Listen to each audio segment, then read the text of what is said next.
No, takže vážení priatelia, ja vás opäť vítam pri jednom veľmi špeciálnom videu. A prečo som sa ho rozhodol vlastne nakoniec urobiť? Rozhodol som sa ho preto urobiť, lebo asi 2 hodiny som hľadal ten recept, ktorý som teda aplikoval už v zimnom období a predvývojovom období a zabudol som ho. Takže som prehľadal kopec stránok na YouTube, ale myslel som si, že som to po slovensky vyhľadával, ale evidentne po anglicky, lebo slovenské stránky, čo som zistil, tak neponúkajú tieto veľmi užitočné informácie. Takže aby som prešiel k tomu, že o čo ide, vidíte, že tu mám postrekovač pripravený a vidíte, že tu mám nejakú chemickú bázu pripravenú. Ešte toto tam potrebujeme. Ide o kučeravosť broskyň. Dobre, hej. No, a teraz vlastne o čo ide? Kučeratosť alebo kučeravosť broskyň je vlastne spôsobená nejakou hubou, je jedno jakou, hej, proste vidíme jej následky. A táto huba, tej sa velice darí od nejakých 15 stupňov, ako aj väčšine húb, hej, od nejakých 15 stupňov Celzia do nejakých 20 plus stupňov Celzia. Čiže už od tých 20 plus mierne začína tá huba trpieť, ale ešte je stále v rozmachu. Ale už také ideálne podmienky, preto vám tá kučeratosť zmizne zrazu. Hej, niekedy to nie je ani samotným postrekom dané, ale je to dané teplotou, kde vlastne ja vysvetlím teda najprv tú filozofiu, lebo to nie je len postriekať, to je pristupovať k tomu systémovo a integrovane. Čiže ja to vysvetlím celé. Takže kučeravosť broskyň, prosím pekne, a urobím aj video potom z toho, ja som už aj nejaké krátke urobil, ale len z toho ošetrenia v rámci kučeravosti, keď už je vlastne tá rastlina, keď už sú vlastne proste tie symptómy, alebo teda tie prejavy v plnom prúde. Ale späť k tomu. Kučeravosť broskyň teda začína od prvých púčikov a vtedy sa najlepšie rozmáha, lebo vtedy je to tá teplota priemerná okolo tých 10-15 stupňov. Určitú časť dňa vlastne má 15 až 20 stupňov ten strom, alebo ten vzduch, povedzme, nejakých 18 stupňov je úplne ideálna teplota pre rast akýkoľvek mykotických vlákien, takže to je úplne ideálne. A jednoducho kučeravosť nastane, ale teplota stúpa, hej, lebo sme na jar, sme v jari, hej, a teplota stúpa. A teraz ide o to, že teplota, keď vystúpa už nad 25 stupňov, hlavne tie priame nápory slnečné, keď sú aspoň istú chvíľu dňa, tak už táto teplota aktívne likviduje, lebo povedzme od 20 do 25 stupňov iba zastavuje rast, čiže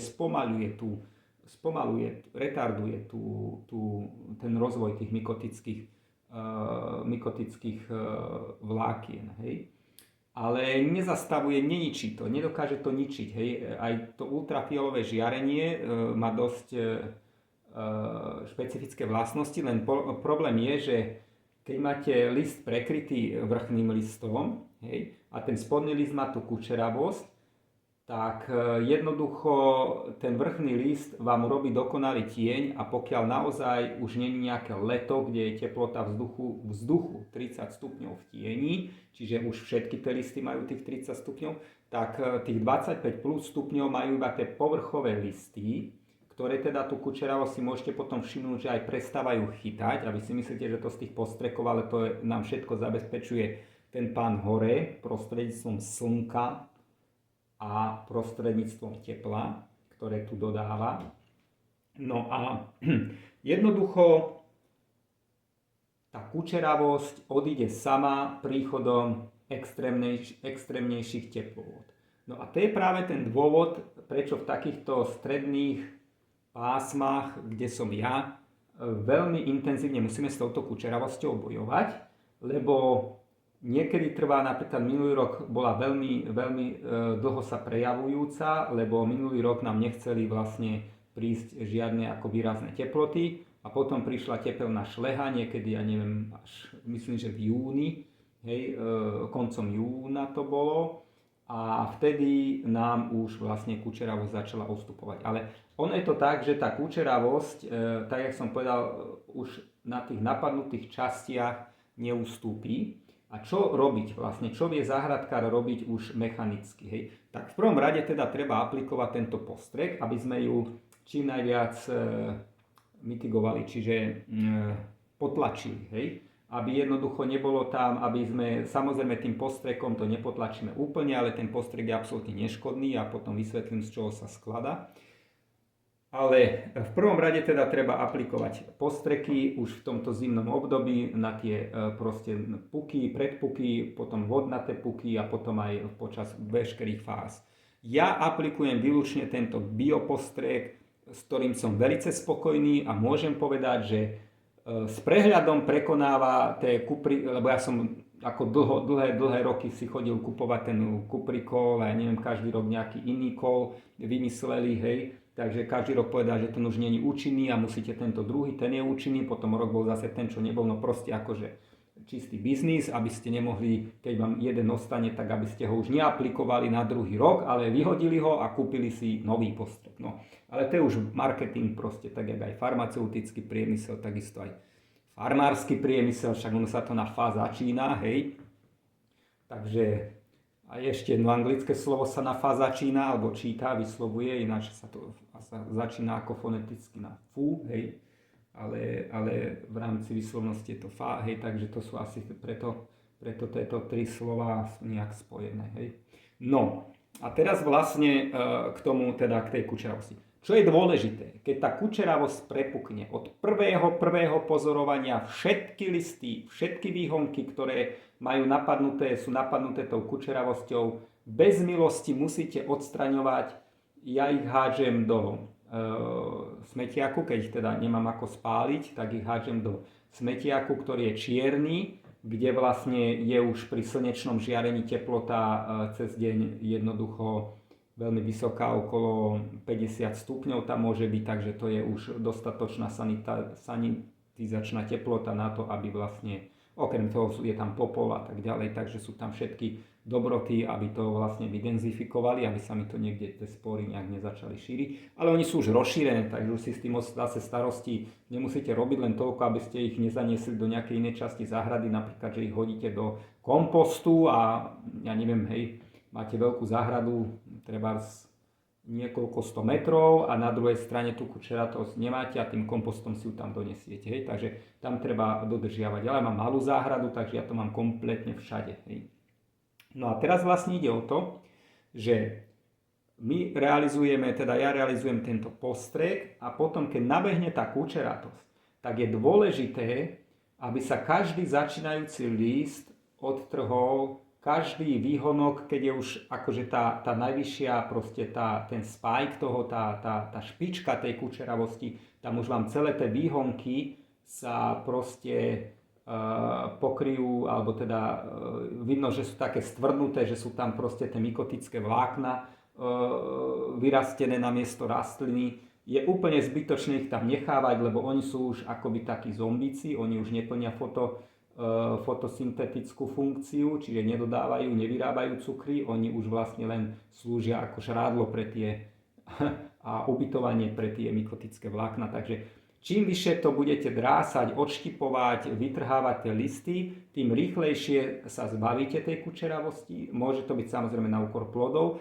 ale paradoxne mne to vždy ako dalo väčšiu úrodu, keď som to všetko vyštipoval, ako keď som sa snažil proste to len striekať pasívne, dúfajúc, že ešte časť listu nie je napadnutá, takže by mohla fotosynteticky pomôcť.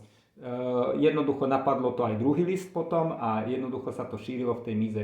Vy musíte proste tú kučeratosť, lebo ja vám vysvetlím to asi takto, že vo vnútri v tej mize samozrejme stále v tej miazge bude tá huba, budú vlastne nejaké tie zárodky, avšak oni môžu nadobúdať rozvoja iba v tých fotosyntetických častiach, čiže v tých mäkkých listových častiach, pukových a proste v tom, čo dokáže robiť fotosyntézu. Keby sme išli nejak do detailu biologického, tak zrejme tam niečo majú nejaké závislosti, nejaké parazitické závislosti, čiže nedokážu vám treba v tom dreve, lebo sú aj huby, ktoré ja zatiaľ nepoznám. Bol som sa radiť s tými predávačmi slávnymi tých všelijakých roztokov, ako doniesol som im tam vetvičky, mám to na marhuli a táto huba roztrhla normálne kmeň vejpúl, roztrhla mi proste hrubé konáre vejpúl a vyteká mi jazka. Vyteká mi jazka. Tam je evidentné, že tá huba, ale na tú som tiež prišiel, ale to dáme v ďalšom videu, ak bude teda záujem, alebo mne sa bude chceť, že ako som ju dokázal veľmi účinne a zase je to bez použitia nejakých tých komerčných, lebo ja som ich používal, v podstate oni absolútne na tú hubu nemajú žiadny vplyv, lebo tá huba žije cez zimu, prežíva v zemi, v koreňovom systéme. Na jar, keď začne miazga, tak ona už veselo s tou miazgou ide a v podstate ona sa prejavuje na tých termináloch, na tých konečných konároch, sa prejavuje ako posledná inštancia, čiže ona vám vlastne ničí ten kmeň, ona vám trhá doslova ten kmeň a ten konár proste, ona dokáže naraz, tam žiadne, že listy by vám proste, on vám ten konár uschne celý konár, hej, tam treba rezať celé tie konáre, kompletne rezať, ale už som prišiel na to, fantastická vec, asi také osvietenie nejaké, že akým spôsobom to dokážem zničiť a veľmi účinne, ale musí sa to na každý strom ako poctivo aplikovať. Hej. Ale funguje to. No ale späť k tejto kučeravosti brosky. Takže, čo sa týka samotného postreku, lebo ja som sa dosť rozhovoril, čiže ako náhle už kučeravosť fyzikálne nastane, vidíme jej fyzikálne prejavy, nič iné nepomôže, iba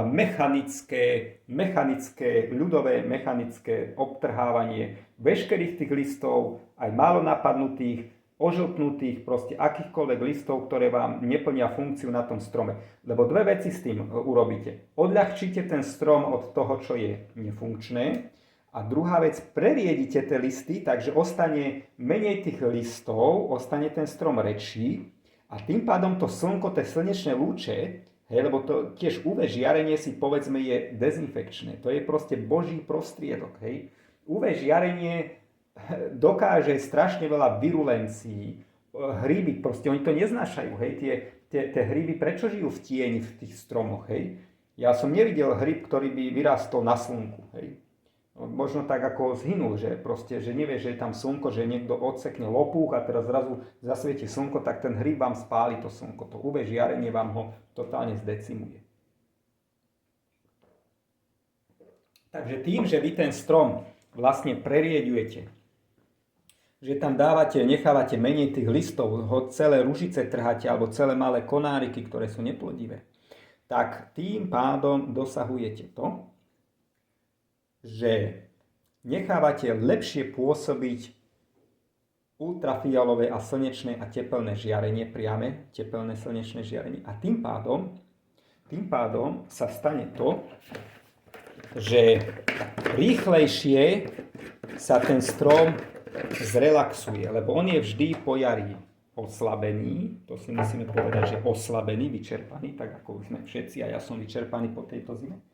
No, a teda, dobre, to soda, no.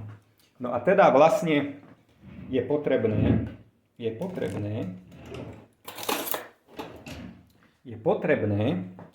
tomu stromu dopriať, proste ho nechať čím najzdravší, čiže odtrhať všetky tie listy. No a teraz k samotnému receptu. Ten recept je naozaj biologický, ja si proste naštelujem tú kameru. A skladá sa veľmi jednoducho z niekoľkých ingrediencií. Takže základnou ingredienciou je soda bikarbóna. Sodu bikarbónu, takúto lyžičku asi na 2 litre vody, ale keď dáte viacej, keď dáte menej. Čiže ja toto je liter, hej, takže to povedzme dobre, to akože urobím 1 litrovú dávku, potom 2 litrovú, toto je 5 litrová fľaša, takže ja vlastne 2,5 litra si tam urobím. Treba to vystriekať povedzme v priebehu 1-2 dní radšej, hej.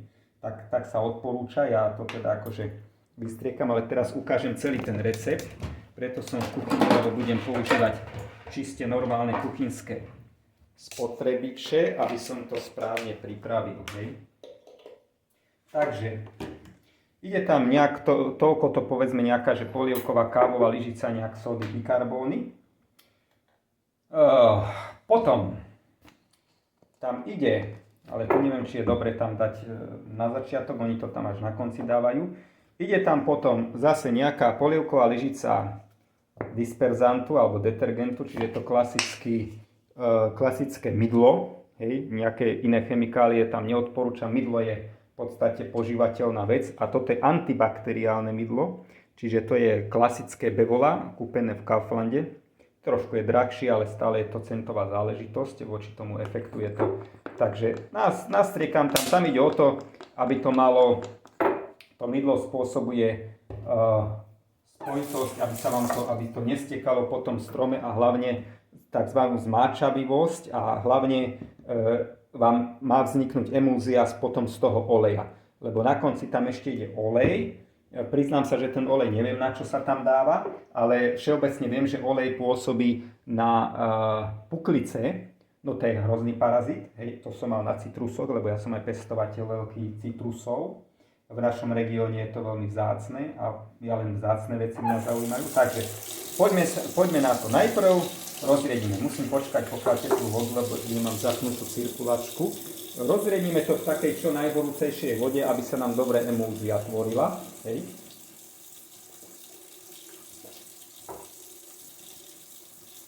Mohol som si dať aj uvariť vodu, ale nevadí. No dobre.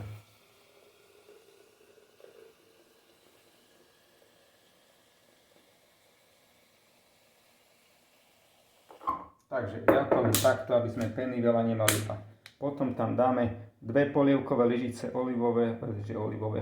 normálneho oleja, nemusí nie žiadny olivový, hej. Takto nejak, povedzme, áno. A skúsime to, vidieť to na tej kamere, vidieť. Musíme urobiť to.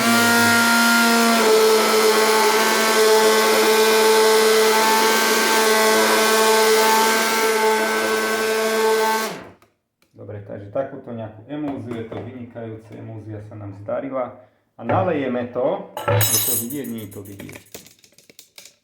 No, takto ja si to dám tuto dovnútra, nižšie. Kameru si dám takto a ešte musím takto dať. A nalejeme to proste do toho, hej, klasika. Je takáto krásna emúzia, to musí vzniknúť. No, trošku som to urobil koncentrovanejšie, nevadí. A ja urobím ešte druhú dávku, takú istú koncentrovanú, áno. A potom tam len dolejem horúcu vodu, čiže ja si to už môžem takto dovoliť, hej. No, hádam aj stačí. Soda bikarbóna je vlastne taká sol klasická, čiže môžeme to zrovnať, ako keby sme posolili tú pôdu nejakou takou lyžičkou soli.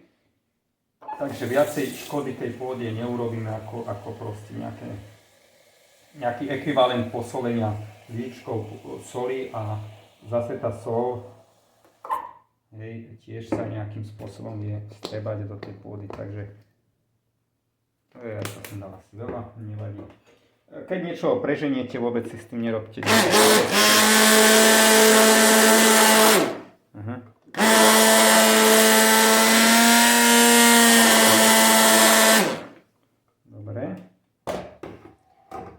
Zase nie je dobre, keď to moc pení, takže možno, že aj dobre. Takže ja to znovu tam nalejem. No, vynikajúco. No a teraz posledný. Ja ešte som niečo zabudol tam dôležité dať. Takto, v jednom recepte sa uvádza ešte, že sa tam má dať mlieko, ale to nie som si istý, lebo ja si myslím osobne s tým, že oni uvádzajú, že tam potom baktérie z mlieka budú nejak dlhodobo chrániť ten povrch stromu, ale kľudne to tam môžete dať, nič nepokazí. Kľudne to tam môžete dať. A teda ja tam dávam teda trochu toho mlieka na záver ešte, hej. No a Ale v iných receptoch sa len tieto látky, takéto neživé, takéto proste len chemické látky nejak uvádzajú, že tam majú ísť. No dobre, no. Môžeme tam ešte pridať. Môžete ešte možno toto umyť v tej vode.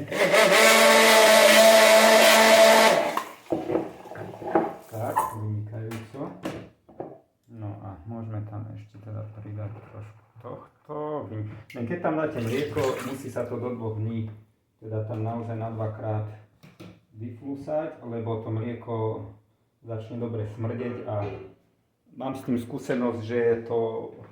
Ale možno ten smrad bude ešte lepšie účinkovať, to už neviem, ja som to neskúšal, lebo to smrdelo strašne, mlieko nám teda sa pokazí, takže môžeme tam teda pridať ešte trochu mlieka, možno teraz nezačne smrieť takto, no. Nebudeme veľa, lebo ja mlieko mám rád, takže si necháme ja do kávy. Takže toto je vlastne, voilà, tuto máme pripravenú nálož a hneď ju ideme aplikovať. Takže zavrieme tento šútel, ja dúfam, že to ešte bude tesniť, lebo tieto lacné proste zariadenia častokrát dlho nevydržia.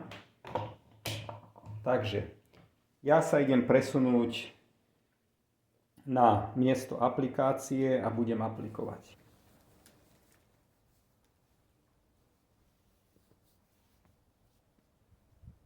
No, takže sa nachádzam na mieste aplikácie a budem to teda aplikovať na túto už dosť zdecimovanú broskyňu, to je prvá. Pozerám a potom ju budem ešte aj strihať, alebo vlastne najprv som chcel strihať, ale najprv budem aplikovať tú prvú dávku. Môžem to aplikovať na všetky tieto prúnusy, čo tu mám a henta mám ešte vzadu jednu broskyňu, takže mám čo robiť, len k tej zadnej neviem, jak sa dostanem, lebo teraz nám prestalo zrovna pršať pred nedávnom. Aj ešte som zabudol, ešte to budem aplikovať, je to vynikajúce, lebo tieto rybize trpia podobnou kučeratosťou, neviem, či je to tá istá huba, ale jednoducho ešte to budem aplikovať aj na tieto krásne rybizlové kríky, takže aj tie budem. Takže ja vlastne s ním striekam komplet všetko. Hej, a môžeme začať od tých rybizlov, lebo toto máme po smere vetra. Asi takto, takže tu je najjednoduchšie to filmovať. Mám to zapnuté? Áno, mám to zapnuté.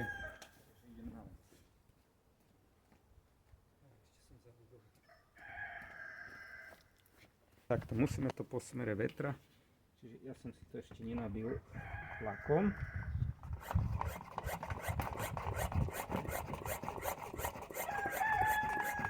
Takže napumpujeme, klasika.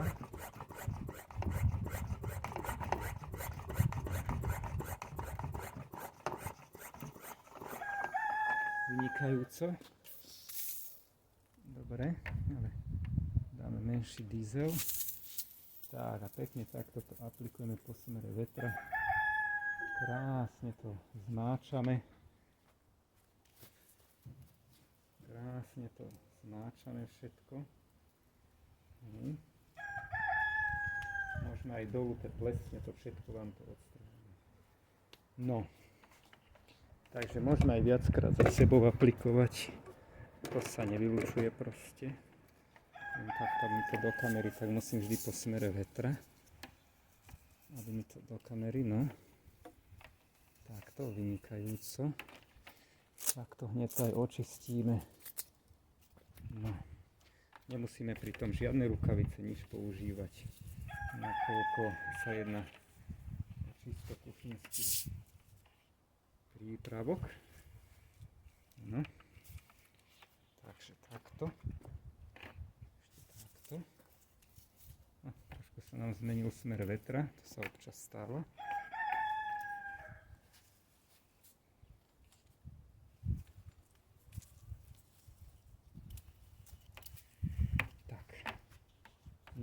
tu ešte takého máme na aplikovanie už nič.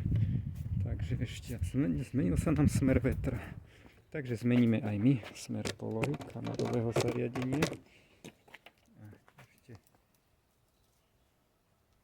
z tejto strany si to aplikujeme pekne. Toto je fantastická vec. Dobre, poďme teraz na túto hlavnú. Tuto to bude trošku horšie, lebo musím naštelovať špeciálny špric. A moc toho asi nebudete vidieť, lebo tu budem musieť naštelovať špeciálny špric.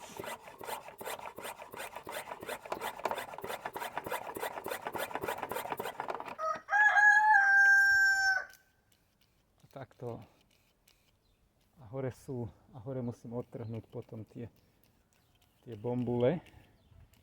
No, takže to musím takto, ale mi to fúka opačne. Takže on je to problém, že ja nemám čelovku na tú kameru, respektíve je to fotoaparát, čo trepem, mobilný telefón, takže mám s tým celkom problém. Nejak točiť videa a teraz len takto intermitentne nastrekujem. Preto sa to musí viackrát, lebo ja nie som schopný to naraz aplikovať. Ale počasie nám už praje, takže už budeme aplikovať a ošetrovať, aby sme mali kvalitnú úrodu. Môžeme aj takto na kmienok dať, ono si to nasaje. Môžeme všetko, ja som zabudol ešte to vápnom, povápniť človeče. Nestíham, lebo tej hospodárskej úlohovosti je veľa. Vynikajúce. Takže takto, keď to zodpovedne naaplikujeme, tak sa môžeme tešiť z krásnej úrody. No a teraz ešte musíme urobiť samozrejme strih. Dobre, no, mne to nevyšlo možno, takže ja ešte musím hentam naaplikovať, ale tam už kameru vypnem, ináč môžeme s tým aj vinič napríklad, ale vinič je veľmi odolný, ale není problém, keď aj vinič s tým naaplikujeme. Čiže nič s tým nepoškodíme, lebo je to všetko, no ale už nemám, už musím ísť hento na hento pominúť. Dobre.